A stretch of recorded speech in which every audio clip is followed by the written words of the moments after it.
Hey, Jim Roman here, and welcome to our webinar on how to be successful in real estate. I want to thank you for joining us for this special episode. For those of you who are joining us, this is a presentation based on something I recently heard. I heard a statistic that 65% of people in real estate fail.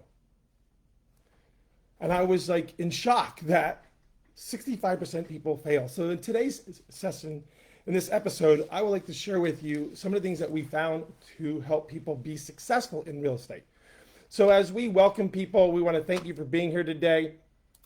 Want to thank you for taking your time to learn about this topic as we have a special session for you today.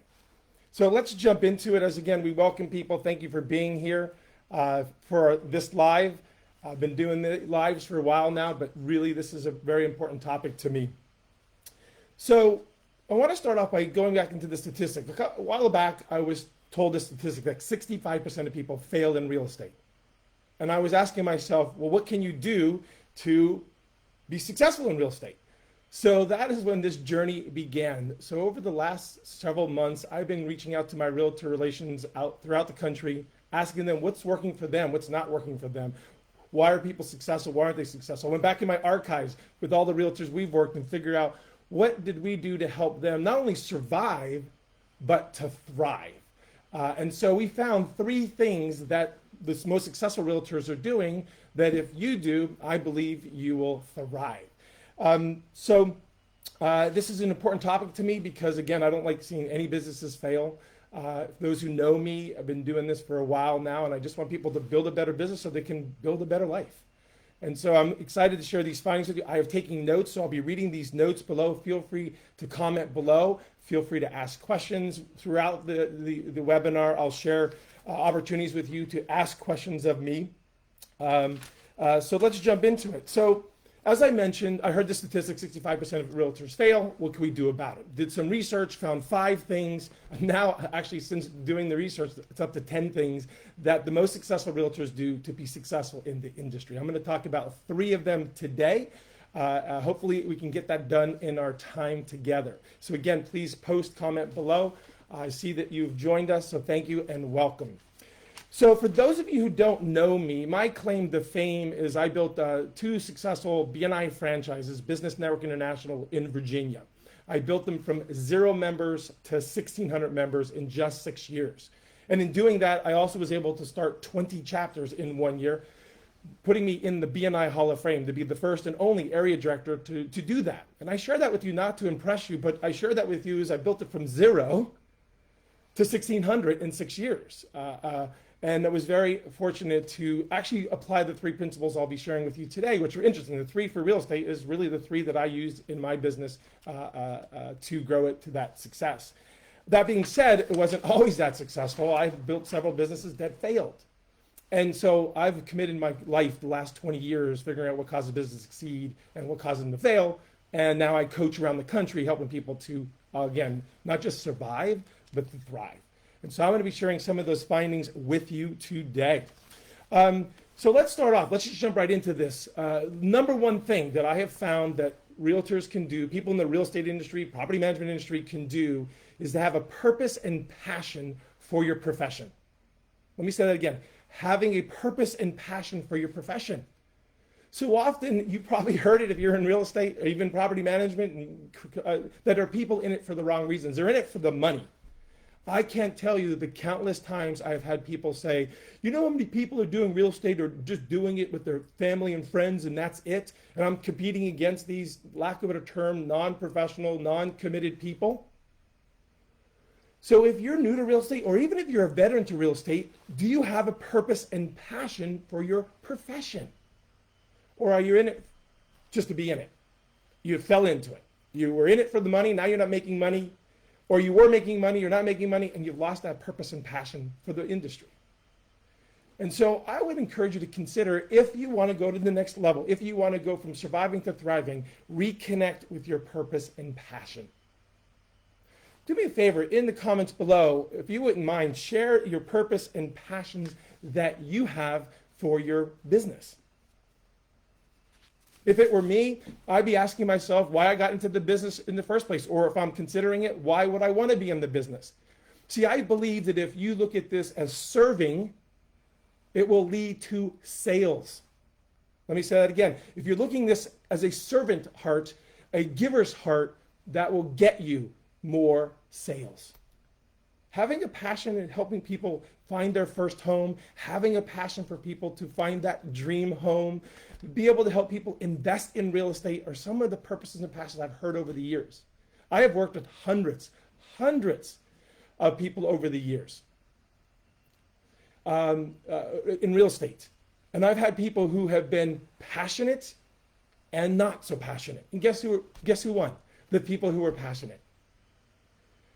So comment below what your purpose and passion for your profession is, what do you enjoy most about what you do, and things like that.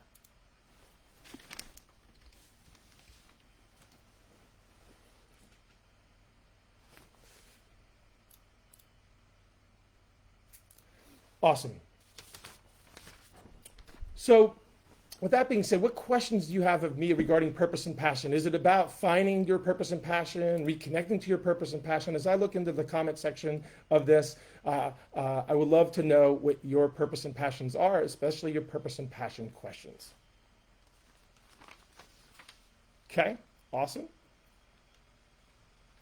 Good to see you, Pete. Oh, I love it. To help 55 plus clients find the perfect community and property as they move to University of Central Florida. Love it, love it, love it. Barbara, serving people towards the goals of their dream home. Love it, love it, love it.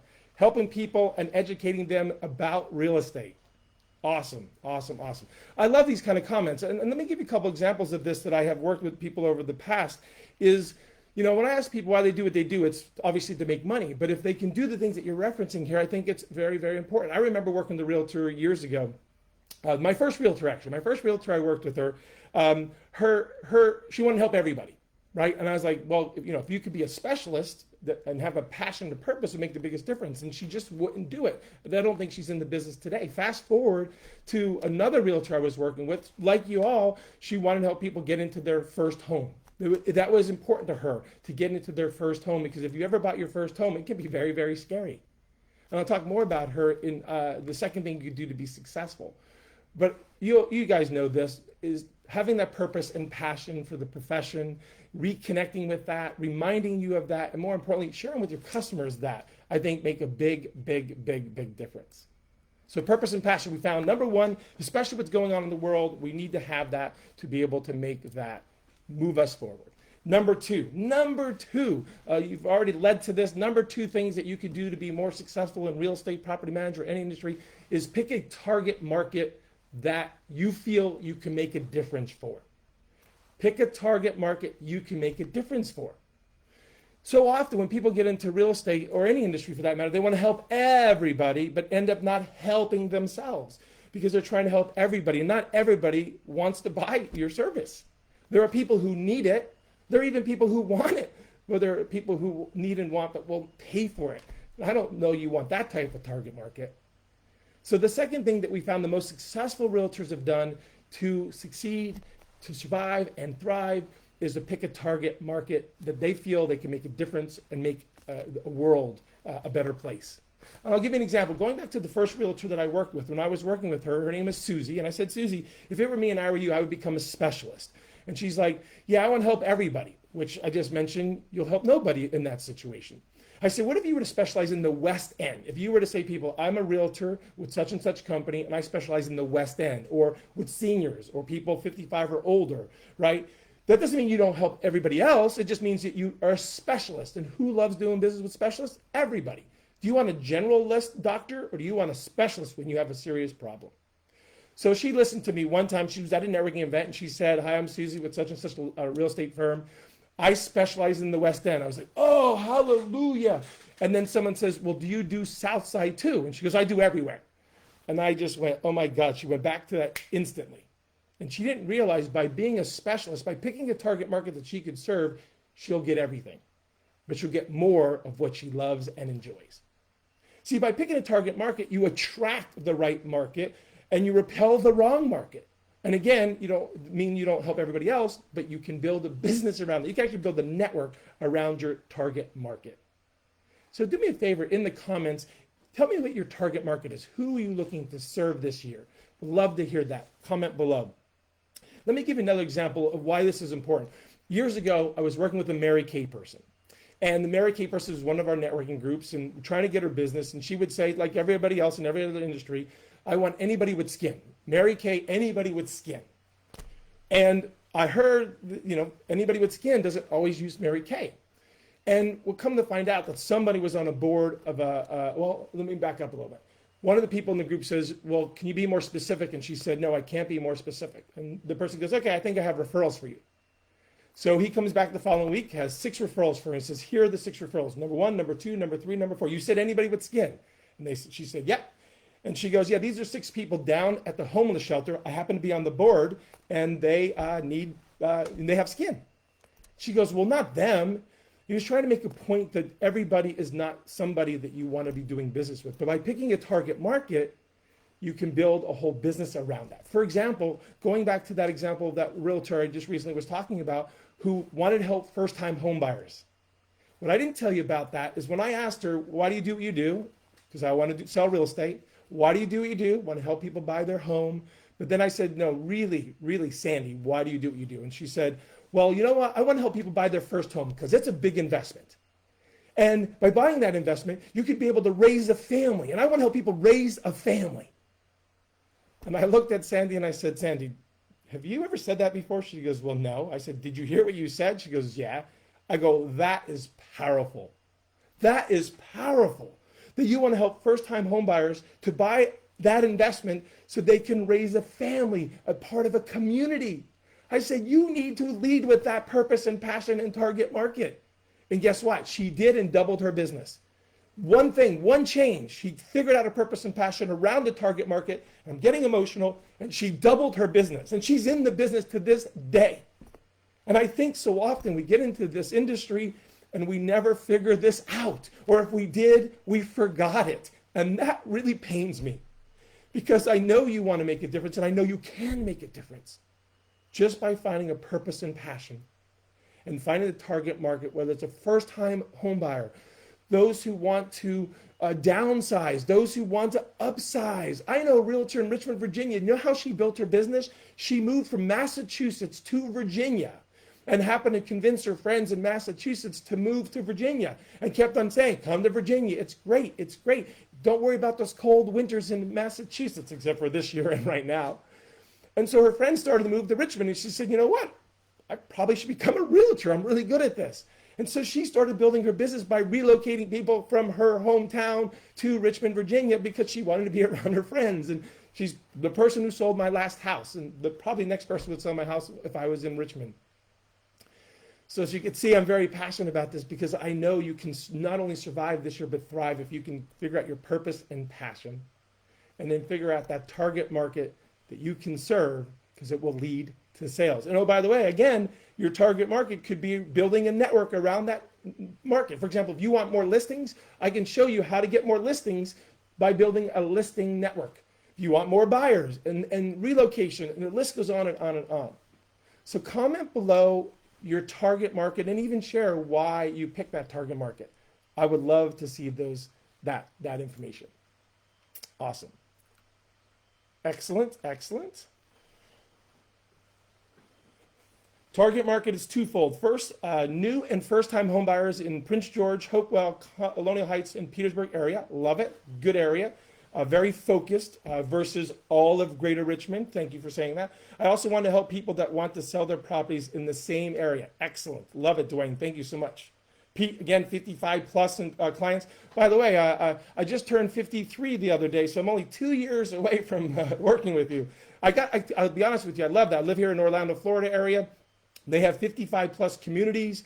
What's powerful about that is that if you're 55 plus and you want to be around other like-minded people, there's a great target market. And there's actually a community right up the street from where I live that I could potentially move in when I turn 55 in just 2 years. So love it, love it, love it. Laura, good to see you. Find your niche. Exactly. Awesome, awesome, awesome. Cool. Thank you. Thank you all for sharing that. So I want to take this moment now to see if you have any questions, because the third thing that you could do to be, I believe, super successful in real estate, property management, any business that you're in, is probably going to be the lion's share of my presentation today, because it's a huge topic. And so I would love to know if you have any questions, comments, thoughts below. Carl wrote down target market. I like to work with golf course properties. I just love golf. Excellent. That reminds me of a realtor in the Hampton Roads area who worked with properties on the water. This is important. He specialized in properties on the water. Now, what's special about that? Well, one of the things, by picking the right target market, you can build a network around that target market. And so we started helping him pair up with people who also work with properties on the water. Number one person, a person who did landscaping. When you do landscaping, especially with properties near the water, you need to take in consideration if it's a brackish water, salt water, bay water, and the part of the irrigation, as well as what plants can be around that much water on a regular, consistent basis. So if I were a realtor focusing on houses on the water, one of the first people I would work with is a landscaper who has experience with those types of properties. The second person I would probably partner up with that target market is someone who does decks, boats, decks, and things like that, sells boats and put together docks for your properties. Because if they're doing one dock for a house on the water, they're probably doing many docks on the water, as well as people who sell boats. So by picking the right target market, you could start building a network around those people to be able to get more business, stay in business, and become successful in business. Awesome. Pete, I picked the market as they are my peers, don't need schools, have good income and assets. Awesome, awesome, awesome. And what's really good about that, and if I'm not assuming too much, Pete, is that you figured out what works best for you. See, there's people, again, who need our services, want our service, but are not willing to pay for that services. I have the ability to work with $10 million companies and above, but I choose not to. I want to help micro companies become $1 million companies, or smaller companies to become bigger companies. I chose the smaller market because most people don't target that market. And I can relate to them. I've had many small businesses. I've struggled with many small businesses, and I've succeeded at several of those businesses. And so I can empathize with them, I can relate to them, and I have experience like they do as well. So thank you for sharing that, Pete. That is awesome.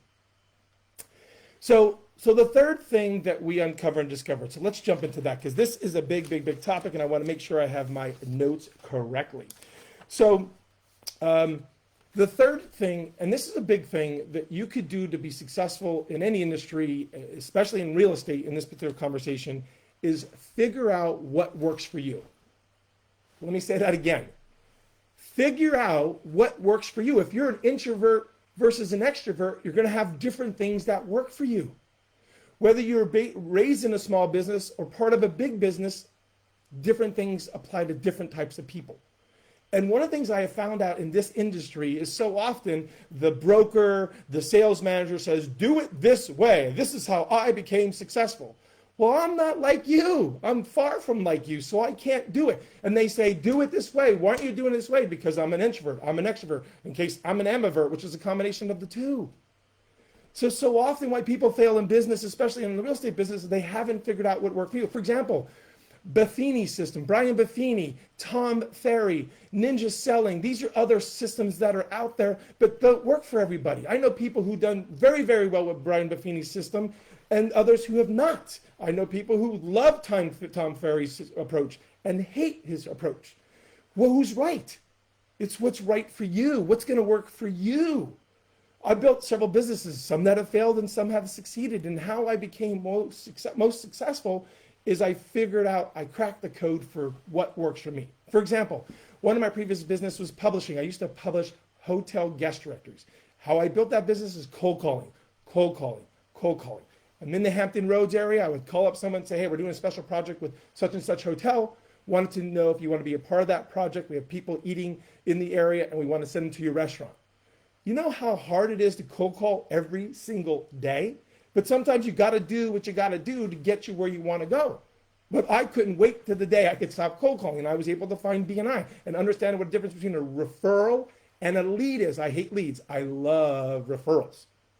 And so I swore 20 years ago when I first got into BNI, I would never, ever cold call again. And it wasn't easy, but in the end, I was able to build a better business, and now I have a better life.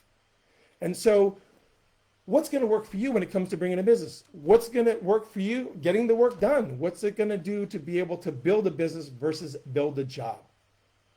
So in the comments below, you would share with me either what was your biggest challenge in building your business up until this point, because several of you are super successful now.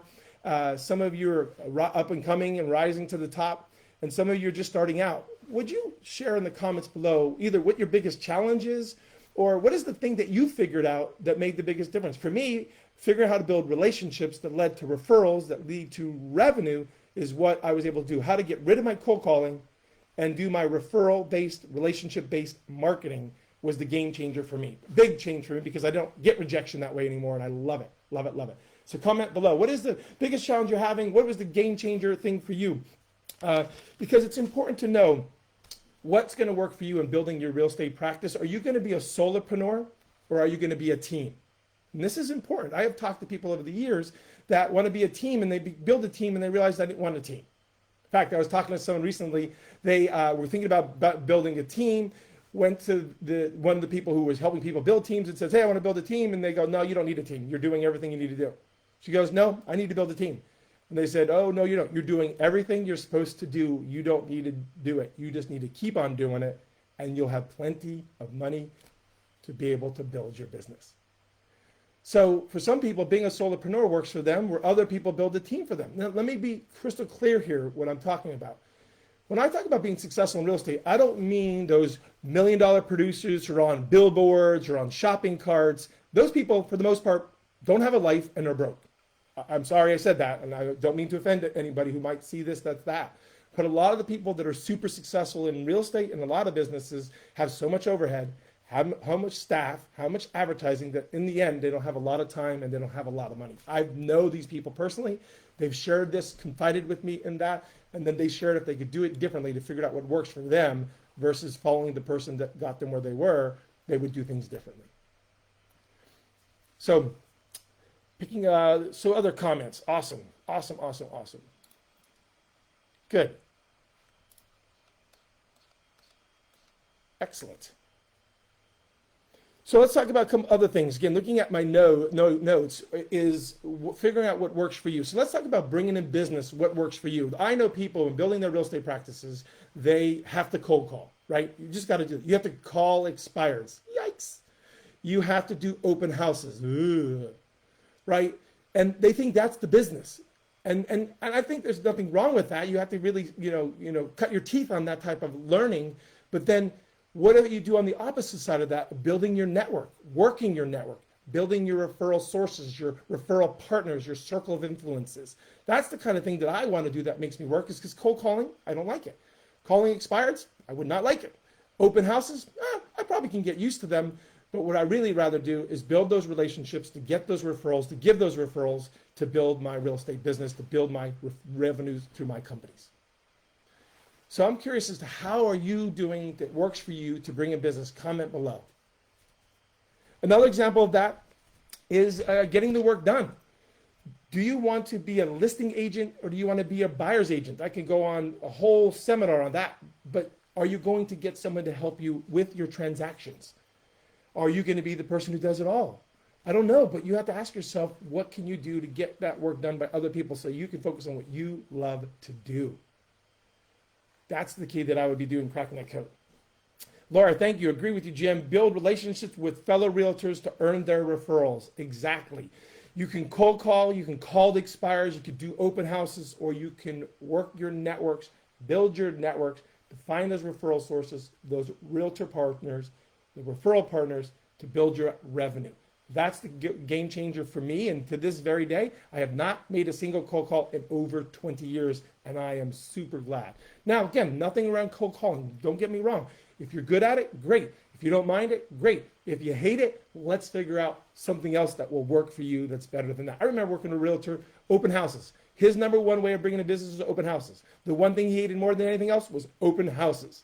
And I said to David, we need to figure out another way of bringing in business other than open houses. But in the meantime, suck it up, do what you got to do to pay the bills, provide for your family, so that when you can get to the other side of it, you can switch strategy for that tactic. So that's what I suggested to him. So as we start to finish up, I wanted to share just some of these insights. I have a lot more that I could share with you, but I want to be responsible for people's time and attention. Are there any questions and comments? Please put those in the comment section. I'll be following up with this, posting additional after this webinar and seminar. But I really want to go back to why I'm doing this. Again, the statistic in business is that 95% of businesses fail in the first 5 years. In real estate, 65% fail, period. And I heard recently 95% of them in the first year, which scares me because I don't see why it's 65% who fail. Why can't we make it 65% who succeed? So if you are a realtor or you work with realtors, please send this message to them because we're just the tip of the iceberg. There's more to come. I want to give more. I want to serve you more. In fact, you're probably in a place right now going, Jim, I have more questions that I don't want to post in public. I want to be able to pick your brain. One of those questions might be, hey, Jim, how do I apply that principle to my situation? You know, for some of you, you're in a situation where you're new to the industry and some of these principles don't necessarily apply or you don't know how to do that. I would love to offer you, everyone on this call, everyone listening to me right now, a complimentary coaching session so that you can ask your questions for your specific situation. Because I don't know how to help you when I don't know what you're trying to do and what you're dealing with. Whether you want to talk about how to apply these principles to your profession, how to figure out what works for you for bringing a business, getting the work done, ultimately to have a life. Because one of the things I didn't talk about today that was one of the other findings we found is that one of the reasons why people don't fail is because the business runs them versus they run it. They don't have a life. You know, taking calls on nights and weekends. I recently posted a meme where someone says, hey, I know I'm asking you all these questions on Sunday, and I do have another realtor, and thanks though for doing that for me. Like, that's ridiculous. So I would like to offer you a complimentary coaching session to talk about these principles. The other ones I have not had time to go to ultimately help you to apply these principles to your unique situation. So put your email below, message me, text me, email me. Would love to send you my Calendly link to schedule that complimentary coaching session so we can talk about how you can not only survive, but to thrive. So as we finish up, I want to look at the comments. Again, thank you guys for being here. I'll stay here as long as you need me to do if you want me to. Dwayne, I'm new in the industry and I'm working to build a network of relationships to get referrals. I'm open to any suggestions to get this off the ground. Awesome. So let's talk about that. Going back to number 2, target market. I have additional notes on that. So if you're new into the industry, even if you're a veteran to the industry, I would build a referral network, period, and a story. There's ways of building networks around first-time home buyers, okay? There are people who are investing in real estate target market, relocation, downsizing, upsizing, and things like that, Dwayne. So if it were me, I would say for a conversation, so let's say you want to get listings. I love this one, listings. Oh, this is my favorite. If I wanted to get more listings, because in most markets, that's the key, get more listings, I would partner up with the following professions. Number 1 person, a divorce attorney, a moving company, and a painting contractor. I'll say that again. And an assisted living facility. If it were me and I was trying to build more listings, and this is, again, whether you're new in the industry or veteran, I want more listings, I would get a divorce attorney, a moving company, a painting contractor, and assistant or independent living facility. Why? What percentage of people going through a divorce are going to have to buy or sell a house? At least 50%, almost 100%. Got it? What percentage of people are moving are going to have to sell their house? 50 to 100%. Someone moving into an assisted living facility or independent living facility? 50 to 100%. And then you're probably asking why the painting contractor? Because one of the first things that people do before they call the realtor is they paint their house the wrong color, and then you got to go back and tell them that was a bad color and a bad investment. You should always call a realtor before you ever do improvements to sell your house. You should always call a property manager if you want someone to manage your property. It's a whole nother conversation. So Dwayne, if it were me and I were you, I would find my target market and I would build a network around that, not with people just transaction-based, but prospect-based. In other words, most realtors who are networking groups to this day come to me and say, Jim, I'm not making any money from my networking group. And I look at who they got in their group. They got a mortgage person, a property casualty person, and a title company or a closing attorney. And I'm like, mortgage, property and casualty, closing attorney, title company, they don't refer up. You happen to refer down. That's why you're starving. But if you build the target market, the prospect-based contact sphere network, and a transaction network, you now have both networks getting twice, if not 3 times as many referrals. So that's what I would do if I were you. Great question. Thank you for asking that question. Pete, I have built a referral network of agents in New York, New Jersey, Connecticut, and so on to send their retiree clients to me as their clients sell their homes here and move to Central Florida. Love it. Love it, love it. We have one of our, we have a program going on right now, how to sell 12 to 24 houses while having a life. That we have people from around the country. We have somebody in North Carolina that is doing the same thing. She has relationships around the area, specifically Virginia, where she came from, to North Carolina to build houses in her area. So that is awesome. Great job, Pete. The only thing I would add is it goes back to your purpose and passion, or we call your magnetic message. What's your magnetic message that they would think of you first and foremost? Obviously, keeping those relationships would be very, very helpful. Who else? TC, well said. A sole realtor can build a team to assist in the jobs they do not want to do. Exactly. You know, one of the things I ask people is, are you building a job or are you building a business? And they're like, what? Most realtors, most people, I should say, build a job. They're a solopreneur, entrepreneur, and they're trying to do it by themselves. And if you've ever heard me speak around the country, I talk about never, ever build a business by yourself. Always get yourself an assistant for something, if just to delegate the things you don't want to do or that you're not good at. We could probably do a whole talk on that. So thank you, TC. Appreciate that. Again, put your email below. Love to give you a coaching call with me to talk about these principles. So that would be what I would do, Dwayne. And so thank you all for being here. So as I finish up, to recap, first off, thank you for being here. I have a lot more to share. I mean, if you saw my paperwork, it's all over the place of what you could do to find things that work, from managing your schedule to managing your business to managing your people to managing your pipeline. The list goes on and on to not only survive but thrive. But again, I just want to serve you. If you are a realtor or you know realtors, please send this to them. I would love to be able to serve them. I want to turn that 65% failure rate to a 65% success rate. Why? Because realtors and people in the real estate industry make a difference in our community. And what's coming around the corner, you know what's coming around the corner.